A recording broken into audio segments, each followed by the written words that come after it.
Hello, world. Welcome back to another fantastic episode of Kaleidospoke podcast. It's yours truly, Richie Rich, alongside Aaron. And happy Monday, happy Tuesday, happy whatever day it is. And wherever you are in the world, just happy. How you doing? I'm good, man. I'm good. Happy like you are instructing our listeners to be. I'm happy as well. So it's all good, man. Yeah. It's all just, it's a Secrets 2.0, basically. Just tell yourself you're happy 10 times and you're just, you end up smiling. It's that, it's that kind of like manifest your world and then it becomes true. Yeah, or like bite a pencil for like, a minute and then you just be smiling. So anyway, if you've listened to the other episodes, thank you. If you haven't, go back, pick the ones that you pique your interest and listen through. Got some good stuff on there. It's just two modern day philosophers talking about the world, and it's the world you live in as well. So be sure to check that out. Also hit the subscribe button if you haven't. Follow us on Instagram. You can find us at Kaleidospoke Podcasts. We're definitely posting a lot of stuff on there. So be sure to check that out as well. Yeah, okay. Let's get into it. What do you think? Boom. I think we should get into it. Okay. On this fantastic episode. It's lucky we got consensus. Yeah, definitely. All right, talking about consensus. The first one is the one that we wanted to kind of set the tone with is Parler. Now, I think we previously spoke about what happened on Capitol Hill in America, with regards to all these, Trump sort of hooligans essentially raiding this Capitol building and just locking it down. And there's a social media app called Parler, if you haven't heard about it. And the name Parler comes from the French name parler, which is like, to speak. And it's this app which like has been built on fundamentally like this essence of free speech. Like they don't want to censor anything. It's the place where all these sort of very passionate people can talk about whatever they want without fearing of getting censored or banned or cancelled. And so what's happened in the most recent sort of month, a lot of the Trump followers have and other sort of maybe extremists, whatever, have moved over to this app called Parler, and just rallying up and just posting whatever they like. And recently, I think it was last week, this app was actually essentially cancelled by all the big tech, all the big tech companies. So I think the key one was Amazon, because I think all their servers were on Amazon AWS, and that just completely shut them down. And then you had, Facebook and Stripe and Amex, and they all basically just cancelled the app and Apple, so to the point where no one can use it at all. And purely, and a lot of it was because of this one big event. Like I think that the view was that all these sort of extremists or Trump supporters, extreme Trump supporters, were coordinating on this app called Parler. And I think it's a question of like, what does this actually mean? Because it was a platform for free speech, and now that platform's being taken away. So it's something to consider. What is free speech real? Should we care? I mean, it's interesting because Parler only exists because some people feel that they're not able to say what they want to say on the bigger platforms like Facebook or Twitter. And they also feel as if, maybe the bigger platforms have an agenda, probably a left-wing woke-ish agenda. So then, Parler is then created, and it's arguable to say that the kind of most extreme views are expressed on a platform like Parler, and which then effectively, led to its cancellation, which kind of proves that maybe actually the the big guys, the Twitters and the Amazons, and they kind of got control of this regardless of whether or not you want to break off. Is like, can you actually break off and do your own thing and let people speak freely, even though sometimes totally freely then leads to storming on Capitol Hill, you know. so so you know, but of course Americans feel quite strongly about their rights and the Constitution, and I think, I don't know if it's the first, I imagine it is the first kind of item in the Constitution is the ability to have free speech. And now that the discourse is moving away from, like, you know, face to face or, you know, the typical media platforms, and definitely moving over to social media, it's now a question of as to who controls free speech, and then is it actually free, you know? Mm. It's interesting because this all came quite quickly after the storm on Capitol Hill, and then Donald Trump. This all kind of quickly happened. Donald Trump gets cancelled from Twitter. Donald Trump gets cancelled from pretty much everything. You know, the last things he's got left are OnlyFans and Clubhouse. You know, I mean, you know, I mean, Donald, man, I'm sure you're a good guy, but I don't think OnlyFans. I don't know if people really want to see what's going on. But Donald Trump in speedos or something. Can you imagine? Can you imagine? Yeah. But it's wild that actually, you know, free speech is only free as long as you're kind of saying the things that everybody agrees with, you know, like, and this then does lead to the kind of extreme behavior that we're seeing in the States, you know, and other parts around the world, where you're kind of like pushing a particular group or particular way of thinking to one side, which then kind of perpetuates more extremism, you know. So Yeah. It's a wild one. It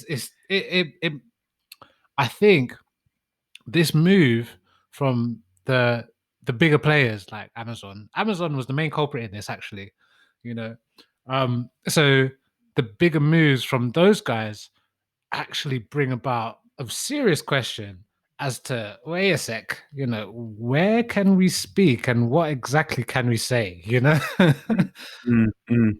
I mean, it's funny when you mention about the constitutional right of free speech, right? Because when that was written and made and imprinted, free speech was essentially, a man perhaps on a pedestal shouting and hollering in a park or some sort of open public area, which to probably many extent didn't really have the gravitas that these social platforms give today, right? So you didn't have that megaphone, that digital megaphone where you can literally speak to thousands of people and millions of people. You just had this one corner. So this free speech was fine back then because you had a limited impact. But now you have this platform which is like kind of infinite impact, and it's like what you say. It's like, this constitutional right, does this fit this digital world? And it's clearly being a case of it can, but in moderation. Like there needs to be moderation because, well, I say it needs to be. It feels like there needs to be because of the negative impacts that it can have, like the repercussions, right? Sure. But you know, it's so true. Like, you know, right from a point in time where, you know, you do have your man on the corner saying whatever he can say to 20 people, whatever, and then the application now today is so true. It needs moderating, but then by who? And you know, and this is the real question, you know. And for those who moderate it, I mean, what's their political agenda? It's so easy now to cancel someone. It's just as easy to cancel someone as it is to give them the platform. Like, so, you know, it's a few clicks by some moderators, you know, Yeah. and now in the digital world, I guess, like, these moderators are pretty much the people that write the constitution. You know, it's like it's almost as if the constitution's getting written again for the digital world, you know. So, Which it might need to. It might need to be, and it's right because, I think I read that these big tech companies are large donators to these political parties, right? So Mm. your Zuckerberg, your Bezos, and all that. And so, yeah, they're going to have influence, and their terms and conditions or terms of service that people subscribe to, um, p- partly is has input to uh, what do you call it? Input from the politicians, but Mm. also it's essentially their constitution. Mm. Their Mm. constitution is their terms of service. Yeah, yeah, So yeah. we have to essentially kind of adhere to the new constitution, which is their terms of service on And Facebook or and the whatever. crazy thing is that we all do it. The minute you press agree, we all do. We don't even read it, you know. Yeah, So it's like, yeah, this is the constitution of discourse now. Um, yeah, do you accept or do you not? Yeah, yeah, accept, accept. Give me the account mhm, now because I've got stuff to do, you know. yeah. I want Um, my hash. I want my Twitter handle now. uh, ASAP, ASAP before someone else takes it and then they get the blue tick, you know. But I don't know, man. There's a ton of people that think very differently to another group of people. And if you think about the origin of a lot of these platforms, it's all kind of Silicon Valley, quite progressive, quite left wing thinking. Um, uh, People that are behind these platforms, and what does that mean for those who sit further on the right and maybe might hold some other views? There's countless examples of people saying things that could be moderately true, you know and then getting cancelled because it doesn't fit in with the left wing or a woke agenda you know Mm, so it's pretty dark when you think about it. mm, It seems as if, like the principles of wokeness and being a conscious person of other people has almost gone beyond that now, and they're almost now fighting to control the entire discourse. Do you know what I mean? mm, So like, mm, so if you've got a view on, say, transgender people that's not favorable to the woke movement, you mm, run the risk of being cancelled, which is mm, which is quite wild in a place where you think speech is quite free, you know? mm. Yeah. Yeah, but I mean, it kind of goes down to money and power, right? Mm, Like these companies are huge. The annual turnover is larger than a lot of countries, right? They're mm. making more money than a lot of large countries. So, they're an entity within themselves, and then I guess perhaps a law within themselves, or the law of the new law of order. Well, I think the currency isn't money with this one, bro. Honestly, I think value has moved away from currency, not from currency. I think value has moved away from money into data. And actually, these guys are the gatekeepers to all data, you know, and they know it, So it's pretty much they hold the cards, and you can see people get elected through the discourse on these platforms. Do you know what I mean? Like, and Mm, these are the mm, people that then run the world.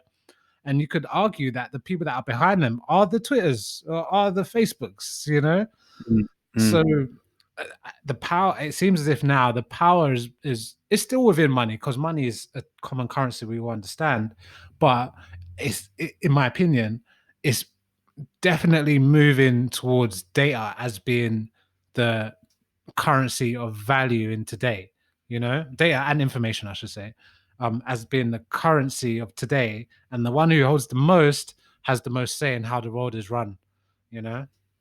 and that applies to all levels, right? Like if you think about the currency of social influencers, their currency is followers, essentially, right? Their currency is reach and whatever. So they have social digital currency, Yeah.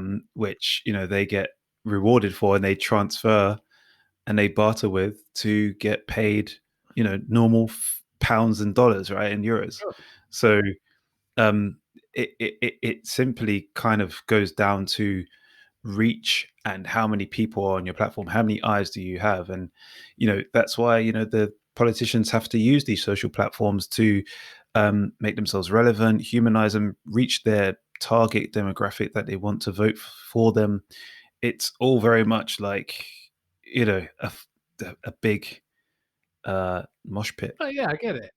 Yeah. And I think the last 4 years has seen like the most extreme version of this, right? Where you've had a Mm, president who already holds quite wild views that differ quite vastly from, I'd say a kind of like either moderate to extreme left wing view. So his differs very, his differs from that, right? Mm, Yet he's been on this thing for the last 4 years as a president of the arguably the biggest economy in the world, and he's now used this platform to influence so much within mm, what is it, 260 characters you've got per post, mm, something like that. mm. His 260 characters are power. Do you know what I mean? It doesn't matter what he says, it's power. And I think this now will then kind of, it should show people that actually this platform and these platforms are so fragile and dangerous in the wrong hands, but it's too late because everyone's got them. It's all free, so like the cat's out of the bag. Do you know what I mean? Mm.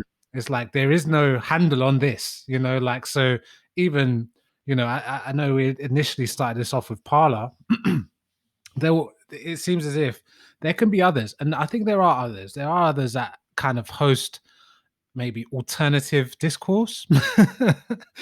um, there are others that do that, but ultimately they can't really compete with the big platforms. No, but that's the thing, right? It's like they can't compete. That like they're at the detriment of these big platforms like Amazon, right? So Parler essentially is its own entity, but it has to build its infrastructure on Amazon, which is a part of the whole click, right? Mm, So it's I don't agree that it's a thing of it's the users that are on it are perhaps saying things that they shouldn't. Parler are not doing anything about it. And because they're not doing anything about it, because of their policies, is that they don't need to do anything about it, they get cancelled. It's kind of crazy. It's like, okay, your terms of service has to be pretty much mirrored to mine because, we adhere to this. And if you don't, then, we can't. And I get what position, AWS is in. Like they're saying if there's any sort of crazy extremist or perceived extremist or abuse on their platform, then they have the right to cancel. And also, they don't want to be a part of that or related to that. So, as a public relations kind of thing, they mhm. don't even want to be seen as supporting or continuing to do business with such an entity which support or which turns a blind eye or just thinks that this is okay.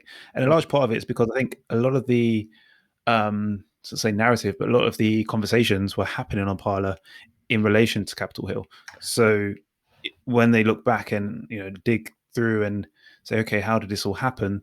In retrospect, it's a lot of the conversations on here, and people are saying that that's like not a great place for productive conversation. It's not productive for the country. Okay, but so there's always going to be people that hold alternative views to the common or the narrative that that's being pushed. Where do they go? Like, what should they do instead? Because I'm of firm belief that censorship is the wrong way. Like, it just drives further extremism.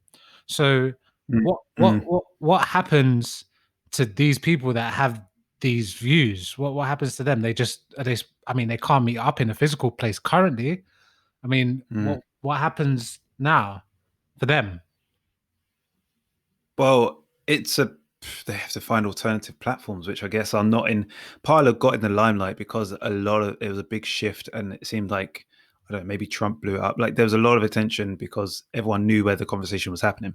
Mm, Now, these conversations probably happening on your WhatsApps or your Telegrams, but not to a large extent as it was on Parler.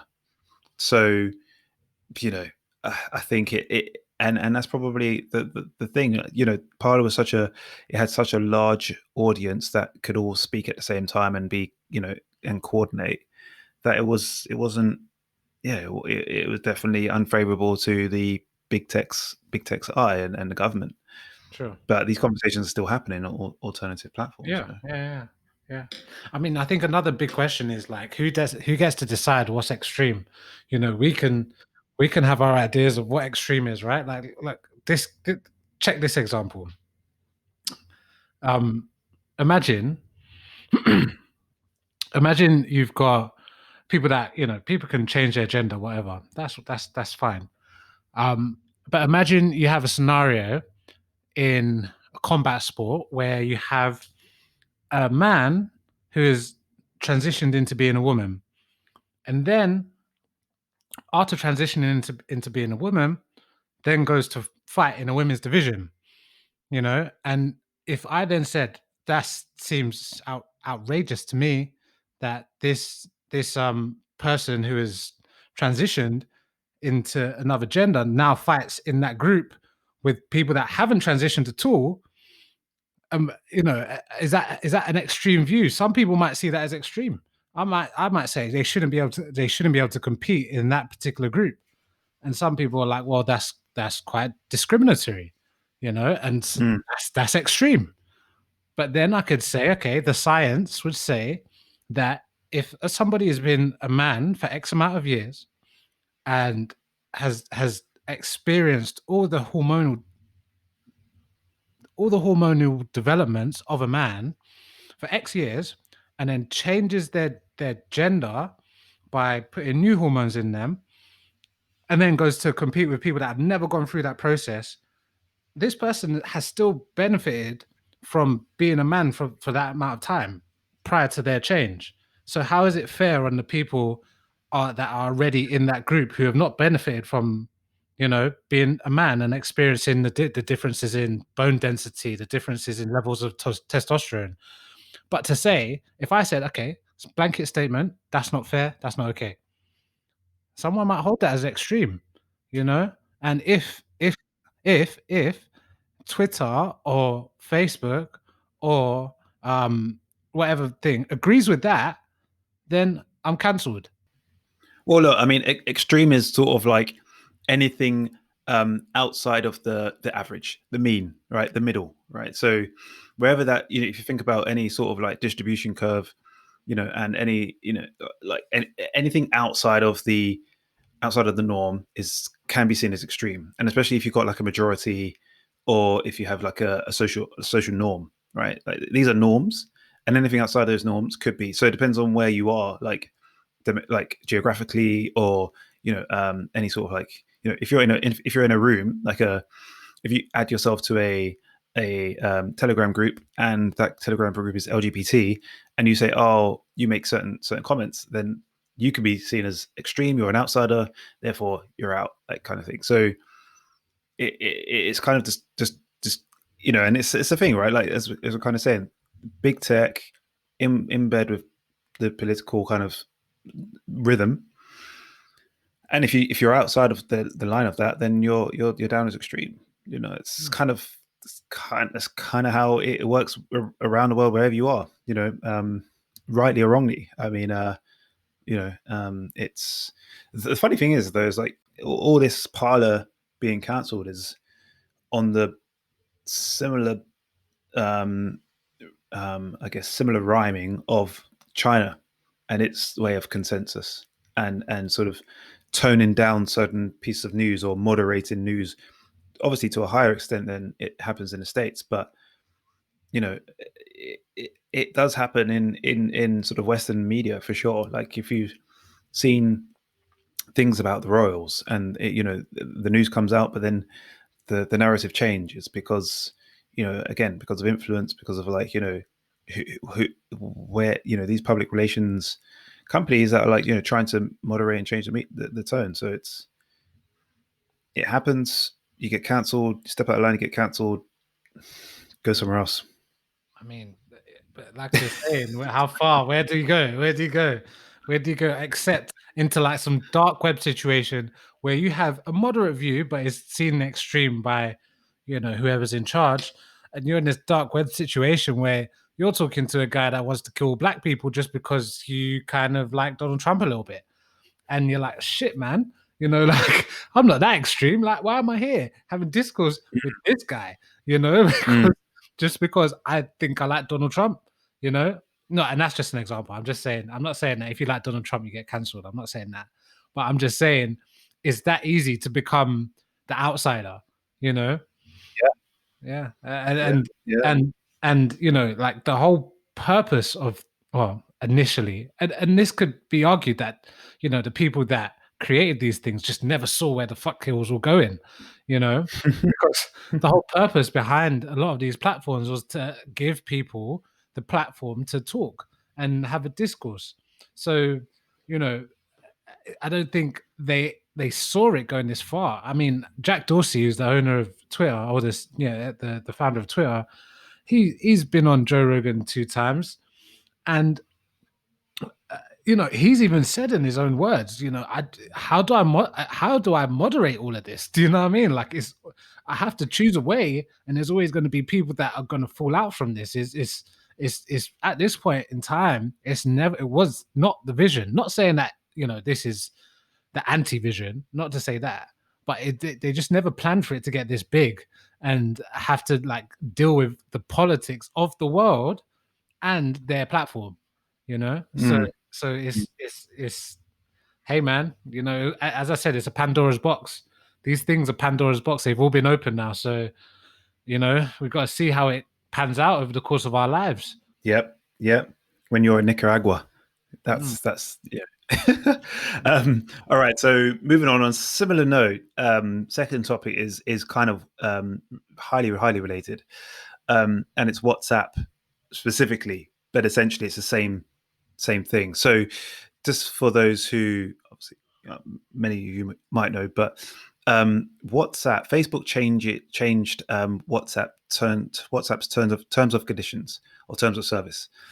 And essentially they kind of opened it up to a bit more obviously to allow certain pieces of data to be shared and sold to advertisers or, you know, other purposes. And that led to, and that happened, I think, early Jan 2021, right? And then that led to quite a big exodus to alternative messaging platforms. And the two that have sort of seen the gate flood open is Telegram and Signal. Now both have seen higher amount of usage recently, more accounts being opened because people are more comfortable with their terms of service, and they're essentially cancelling WhatsApp because of this. I'm still on WhatsApp. A few of my friends have moved on, and I can no longer communicate with them on WhatsApp. But yeah, sad times. But I don't know about you. I mean, I'm comfortable. It's a funny thing that's happened. I just don't see that the hype per se. But yeah, I mean, by all means, what's your view? You're still on WhatsApp, aren't you? So I was just gonna say, bro, I didn't delete WhatsApp because I didn't want to talk to you anymore. Come on, you know, we're friends. You know, I just thought it was time that you know, we move on to places that kind of value our privacy, you know, and don't sell it. Right. So we just talk on a podcast. That is privacy. Pretty much, bro. Okay. Good move. We're still friends, yeah. We're still friends, yeah. Of course. Oh yeah, look, man. It's funny because you know, after WhatsApp did this, I think Elon Musk, he tweeted something along the lines of, you know, everyone should move to Signal, right? And then the world, well, the investing world or the hype of the investing world said, oh, sugar, Elon Musk is hinting to this company is going to do bits. So you know, the price of this company, which was called Signal something, right? Nothing to do with Signal, the communications thing. Nothing to do with it. Absolutely zero. Stock price shot up like into the sky. Wow.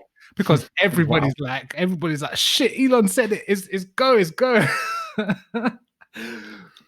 And it's not even linked to the messaging platform. Nothing. It's a totally different company. Nothing to do with what he actually said. But you know, once you get people like that endorsing moves over to a platform like Signal, you know, you can't cancel Facebook. Yeah, that's one thing that is impossible. You know, like they have Instagram. Yeah, they have Instagram. They have. I'm pretty sure they have Snapchat. I'm pretty sure like the lines of communication are, are way too open. The data that they have on you is sold at their convenience. It doesn't matter if you cancel one of the apps. You're gonna have to get rid of a phone if you wanna you wanna keep your data private. Um, but I think it's interesting. I do think it's interesting. I think it's interesting that some of the smaller communication apps are getting their chance to shine because of this whole privacy issue, and privacy is a big thing these days, Mm, because it's like, once upon a time we wouldn't understand it, but as like documentaries like the social, what's it called, Social Dilemma on Netflix, mm, and the other documentary where you had Cambridge Analytica selling information in order to influence the US election and Brexit and shit.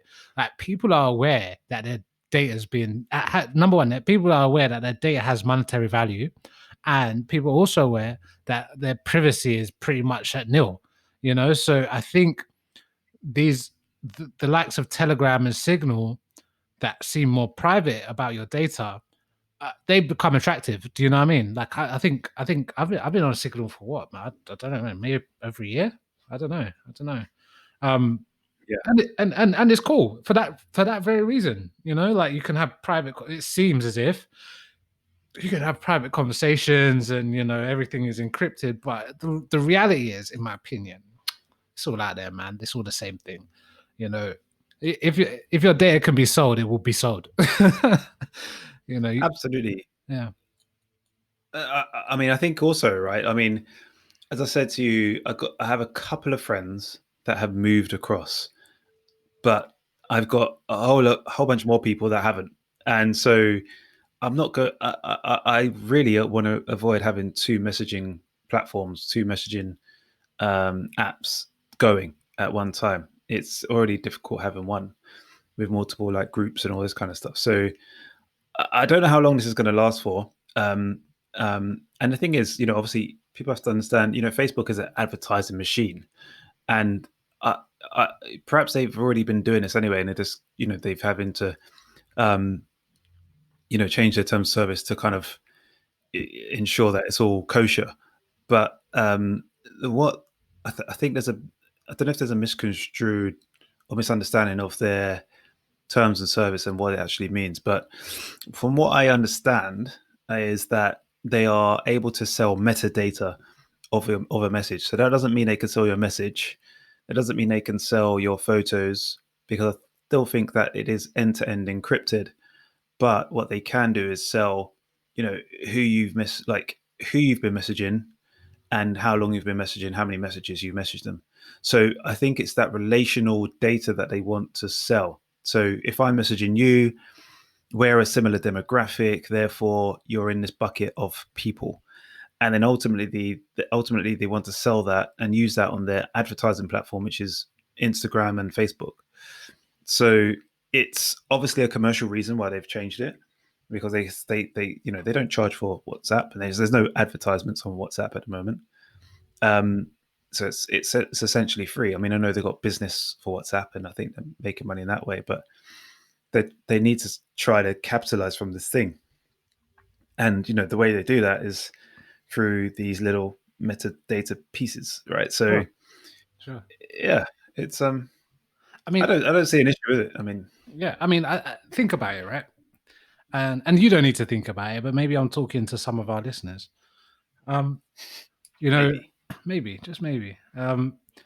Facebook are acquire WhatsApp for billions of pounds. Facebook acquire Instagram for billions of pounds. Facebook acquire Snapchat for billions of pounds.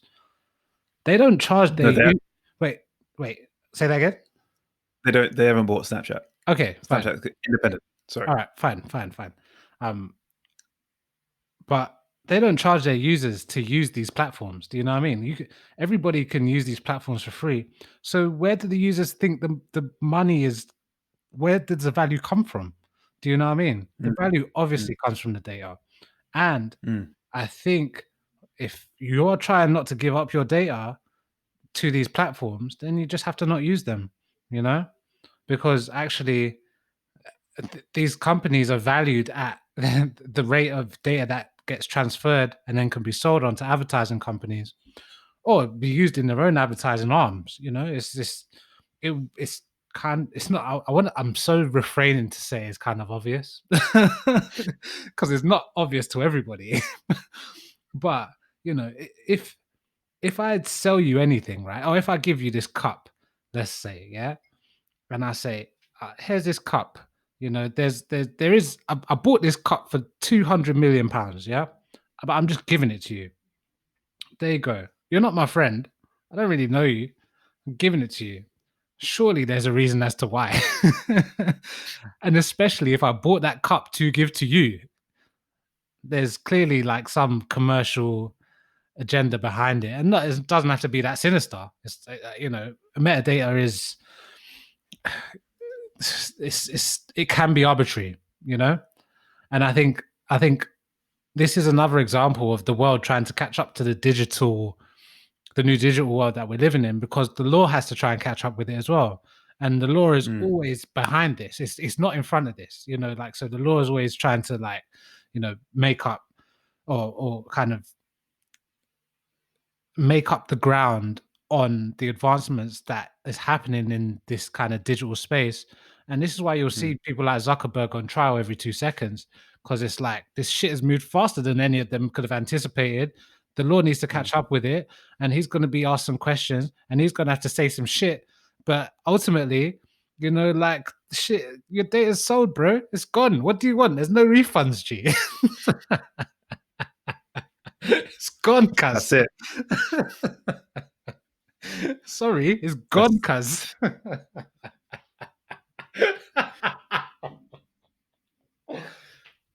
I felt evil. wow. I think you definitely had like giving yourself kicks out of that, right? I can imagine you wanting to be like Mark Zuckerberg in that position on the hot seat, say, look, it's gone. It's gone. And it's gone. And it's gone. I'm just going to deposit this and a 0% municipal bond, and it's gone. Um, so yeah, and I think, look, I mean, I think it's we're going to see this more and more and more as time goes on, from these big platforms, which, you know, essentially we're getting a free. It's not a free service. There's no free lunch. We're getting a service that we don't need to explicitly pay for, but we implicitly pay for it through our usage, for our time, for our attention. And unless you pay for it, like through a monthly subscription or pay per use, then we're paying it for it in some other way. And you know, it'd be interesting, you know, rather than if Facebook were to change WhatsApp's terms of services back to full data privacy and data protection and no selling on, but they was to put a charge on for, I don't know, say $5 a month, you know, how many people would leave the platform? It's fantastic because it's free. Your auntie, your nan can use it, and they don't even use it, you know, too often, but they could just jump on it. So yeah, this isn't going to break Facebook because they have such a mass amount of users. So this isn't going to break them at all. I think you're just going to have these sort of defect groups that are just going to, like, you know, talk on Signal.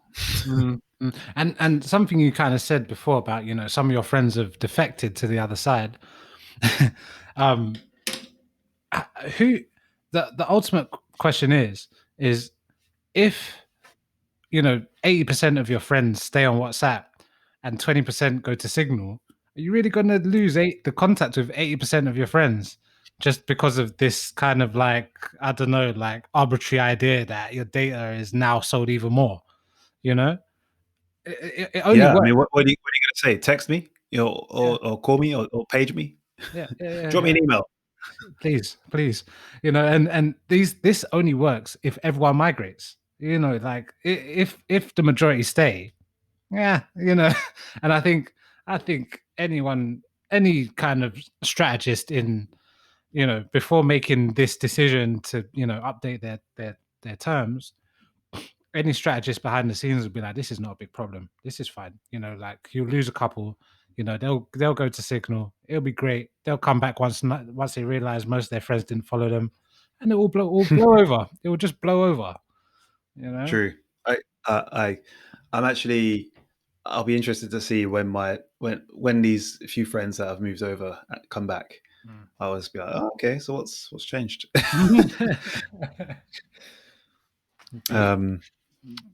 Yeah. All right. So moving on. Our last topic is. Wait, hold on. What is it? who Who would you vote as the most influential man and woman in the last decade? That question goes to you. You know, so I thought about this, right?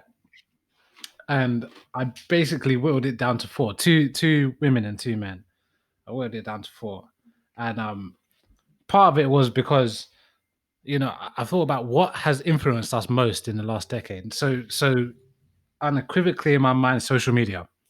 So the two names that come to mind when it comes to social media are Donald Trump, because actually he's been there for 4 years, and he has brought up the question of canceling discourse, and you know, what is free speech, more than anybody, and I think um, even what he represents, and still being able to lead, like, you know, America for 4 years, it's like spun progress, or some progress, on his head completely, you know.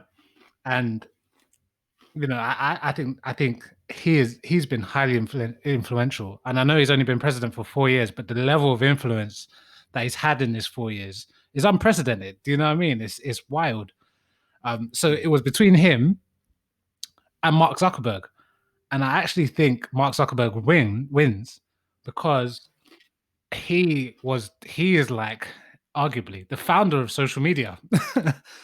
You know, none of this would exist without him. You know, so Well, I, yeah, maybe I feel like it would have been a different person. He definitely hit the nail on the head.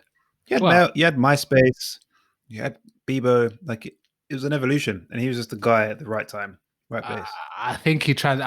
Because you know, we're old enough to remember those kind of like first gen social media. I don't know, are they platforms? I guess, or were they even called platforms then? You know, I mean, you had your little space where you could have your little MySpace and do your thing. But I think Zuckerberg transformed the whole game, man. And ever since that, you know, that's then created the template for all kind of other social media platforms after that, you know. So I think, as for the most influential man of the last decade, I'm gonna stick it to Zuckerberg. Man like. Should we do man, woman? Yeah. You do your man. Tell me. Okay, right. So I think Zuckerberg's a great guy to kind of put up there. And what's impressive about him is that he's been at the helm of Facebook for since it was born, right? So, and he's had all of these attacks, all of these, and he's grew it to such a big scale. So I think that purely because of that, you can see him as Mr. Social Media. Hmm. That's true. Even a film's been made about him. So it's the person that I put down as the most influential man has to be Elon Musk. Man I like. say has to be. Yeah, and for many reasons, and it's quite. I thought maybe it's quite cliche, but this guy has been, and it still is. He's just pushing boundaries beyond just likes and shares and comments and news feeds. I feel like he's trying to go to space, trying to go to Mars with SpaceX. He's trying to increase our bandwidth of our brain through Neuralink. He's trying to change the world of um, what do you call it, vehicles and driving through Tesla. like this guy is doing a lot. He's got a huge vision, and it's just like this massive futurist. He's just got the kind of like Bruce Wayne like money, like infinite money to just do everything that he thinks should be here already, or we should be working towards. And so I think he's like tenacity. He's like absolute scope of and his visionary skills. Just I don't know. I think it's inspired me. It's inspired a lot of people, and Tesla shares have done very well for people, and made them pretty good. So I think the thing is about this guy, I feel like he's gonna have a lot more to bring. Like as long as he stays fit, healthy, he's I think the next decade or more, this guy's gonna be keep on pushing, and I feel like um, he's pushing human progress in a very very interesting direction. So yeah, he'd be the guy for me. Yeah, yeah. No, I definitely agree. And like you can almost see within the last 3 years, his like his his virility, I should say, is like his potency is just grown. Do you know what I mean? Like it's like Mm. you see Tesla cars everywhere. You hear him, Elon Musk. His word influences so much, and actually, what he represents is a positive future. It's a great person to pick. I think and this is the guy behind PayPal as well. A lot of people Yes. forget that and don't know that. So the guy has got a ton of influence for sure. Yeah, man. Yeah, man. All good. All right. So for the ladies, all right.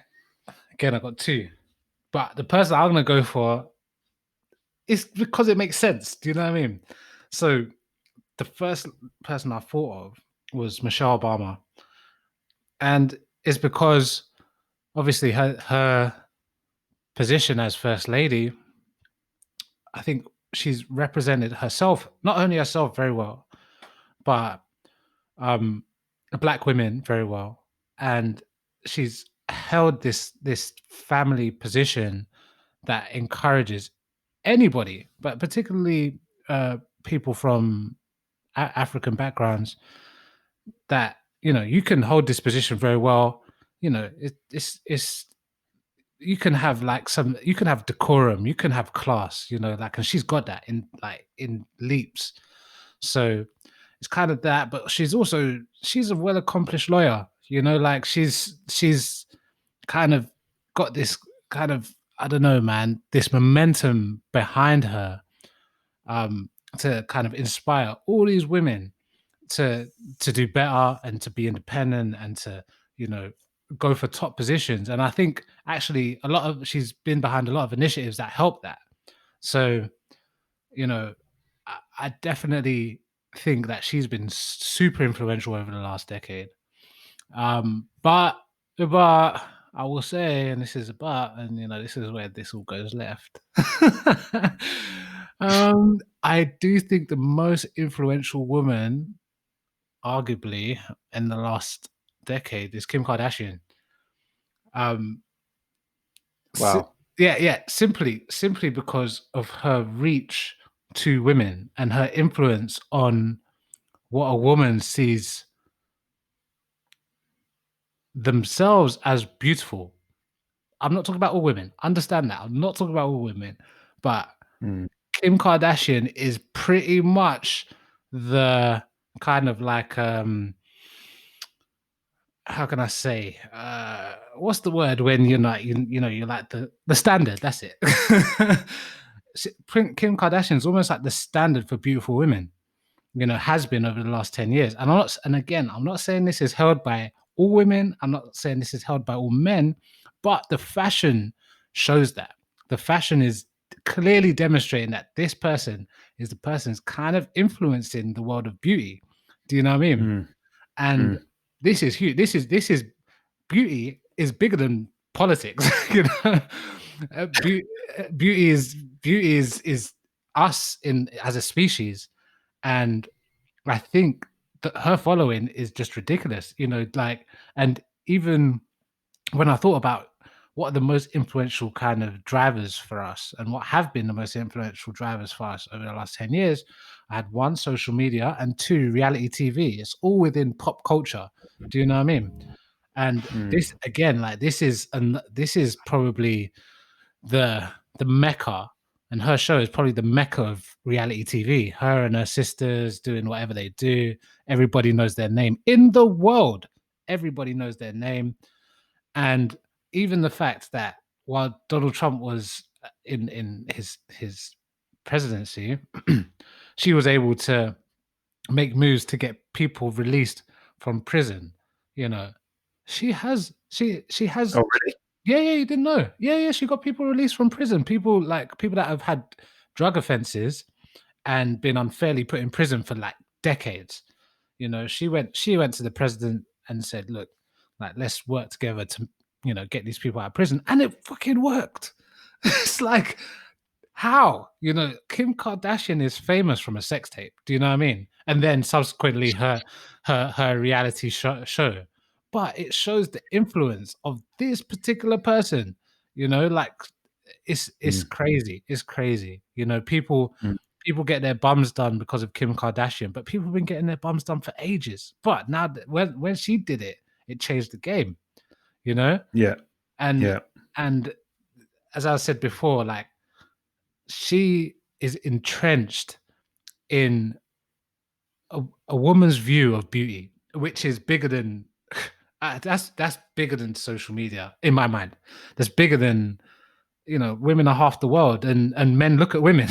So it's big. It's everything. So yeah, I'm gonna go with Kim. Man like Kim or woman like Kim.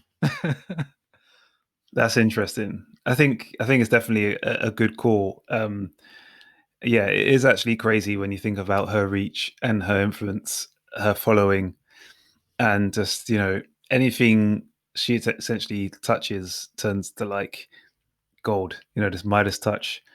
Um, and yeah, it's just been built on this catchy name, Kim Kardashian. It's alliterative.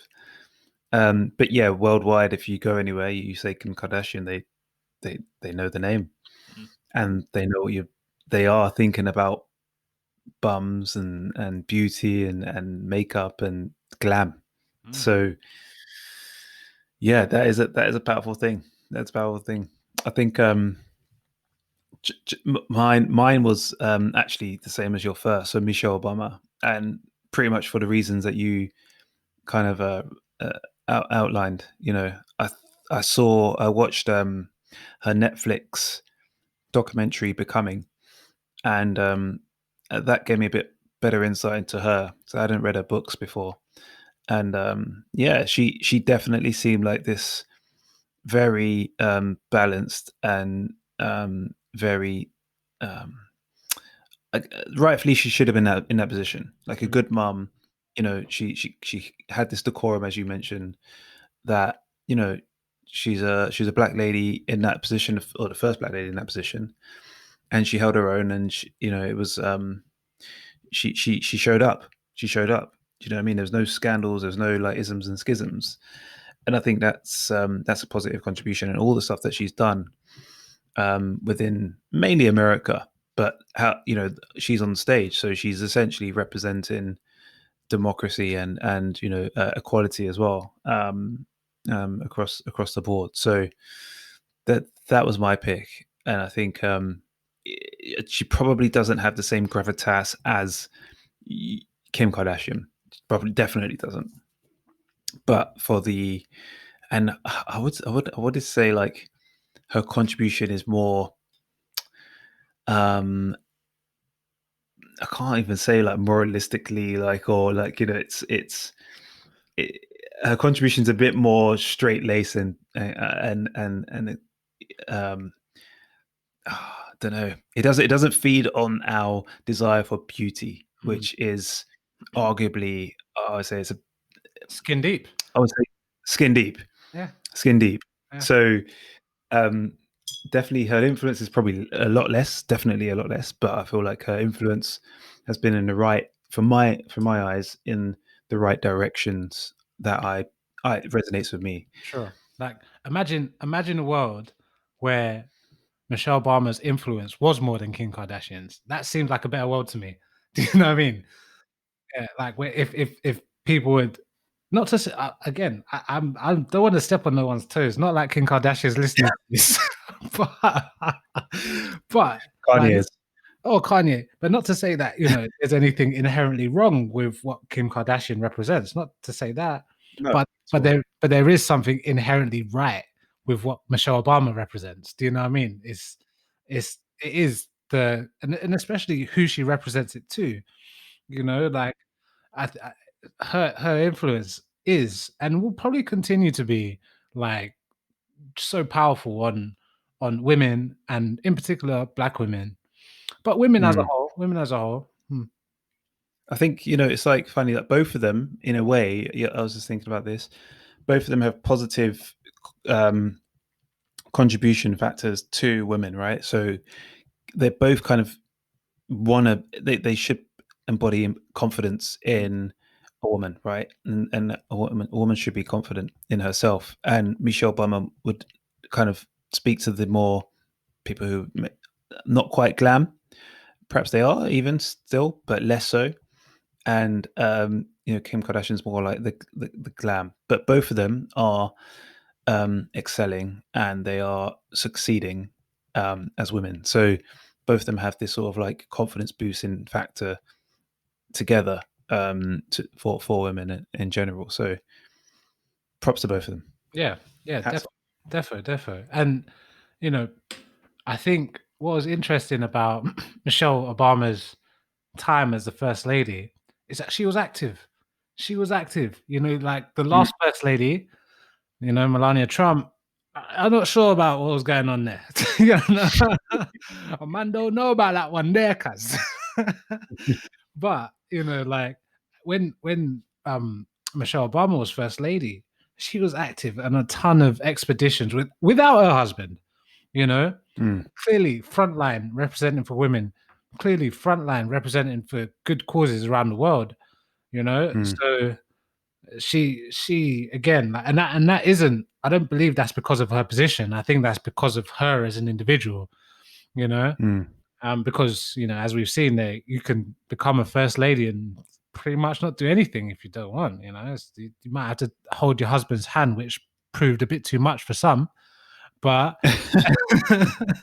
but ultimately, she's chosen to still kind of influence positive change around the world. So I'd love to say that she.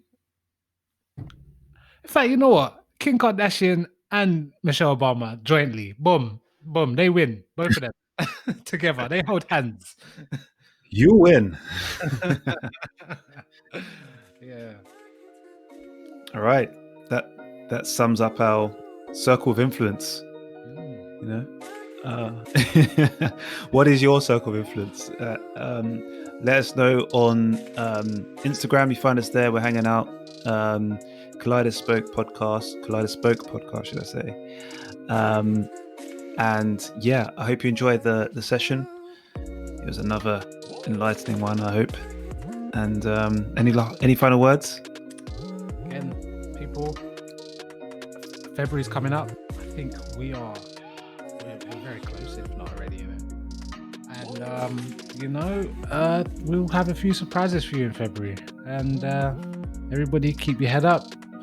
I know this lockdown thing is going on for a minute, but you know what you could do while there's lockdown? You could clean up your house while listening to the Kaleidospoke podcast. Boom.